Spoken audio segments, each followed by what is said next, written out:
while the wholesale adoption of frameworks employed by businesses or large nonprofits or even politicians would be downright foolish, if we wish to maximize our effectiveness, we need to adopt at least some of the techniques used by professional marketers, project managers, campaign consultants, and fundraisers.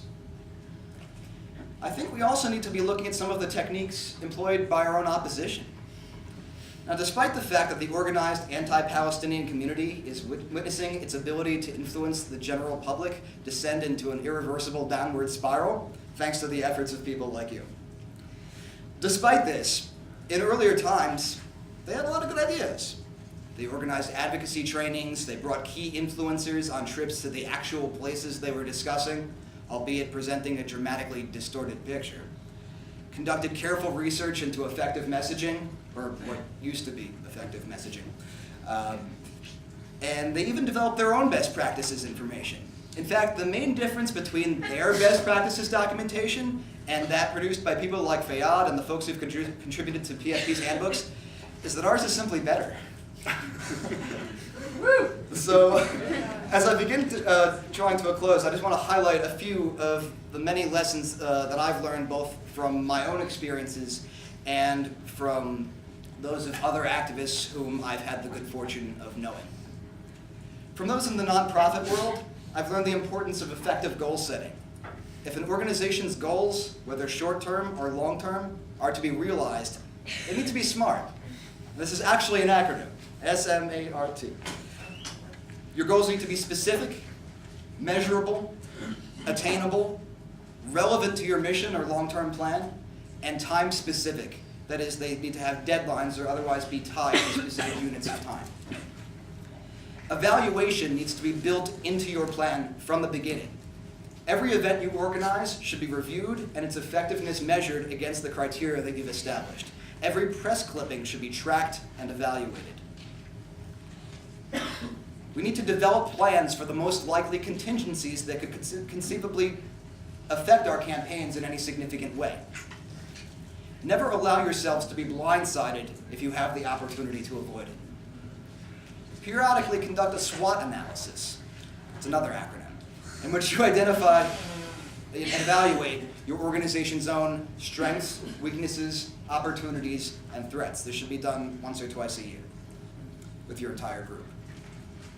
From groups like Adala New York, I've learned to choose a target carefully, evaluating each potential target's strengths and weaknesses, as well as your own organization's capacity to engage it. And once you've chosen your target, if it shows any sign whatsoever of being seriously impacted by your efforts, don't stop. Keep pounding and pounding until you either destroy my laptop or it comes crashing down.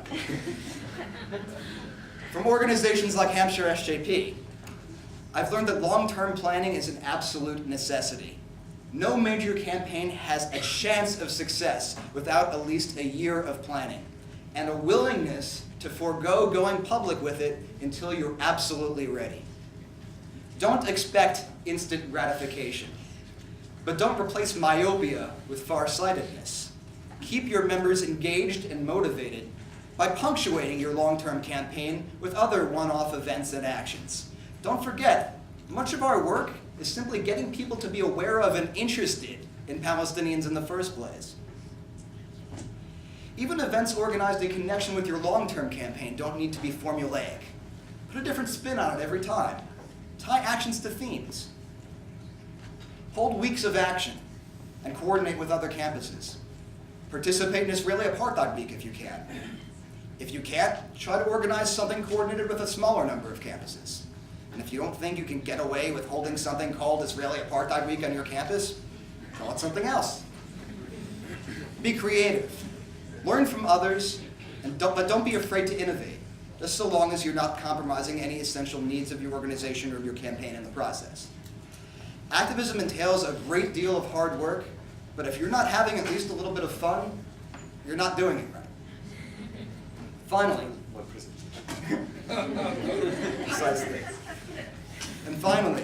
from the Palestinian people themselves, I've learned the importance of samud, or steadfastness.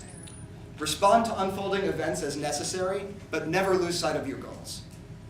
The incredible successes achieved by BDS campaigns around the world clearly demonstrate what's possible when we limit our engagement in reactive efforts and make proactive organizing our highest priority.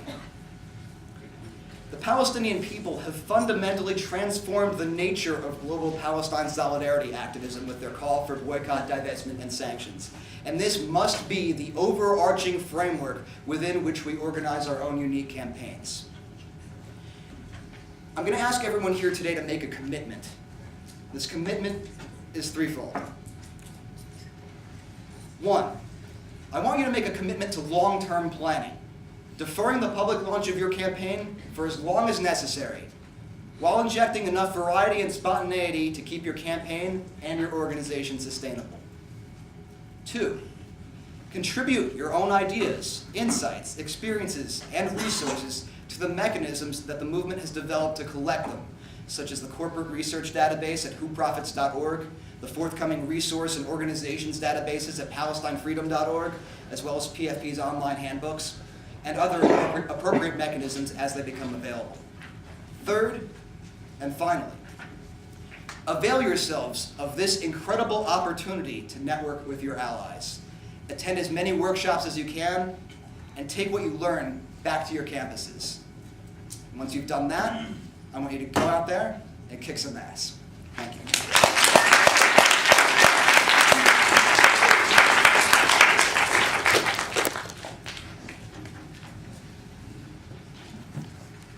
Okay, so can people hear me?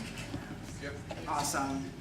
I'm also grateful for this opportunity.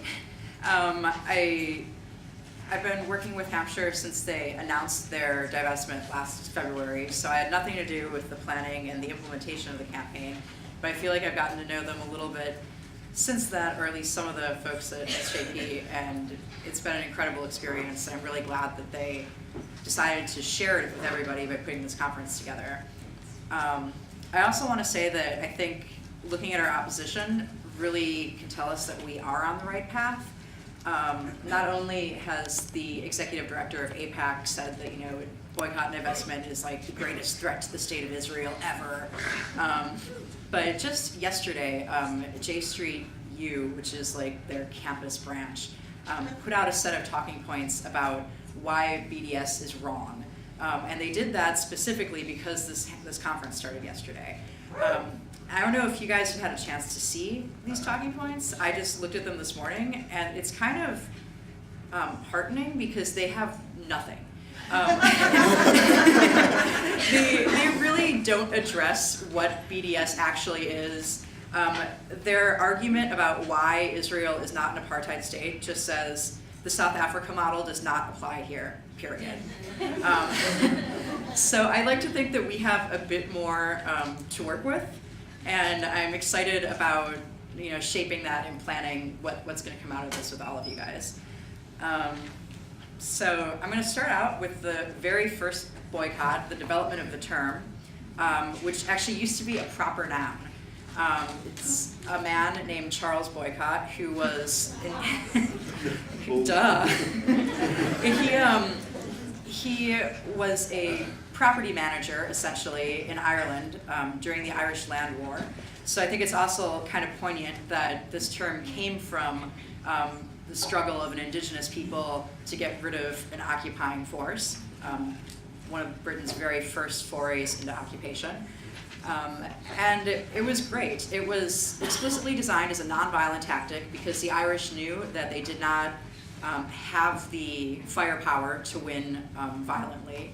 And I think that's something that can be drawn to the Palestinian analysis as well, that we need to fight with public opinion and with nonviolence because that's the only way we can win.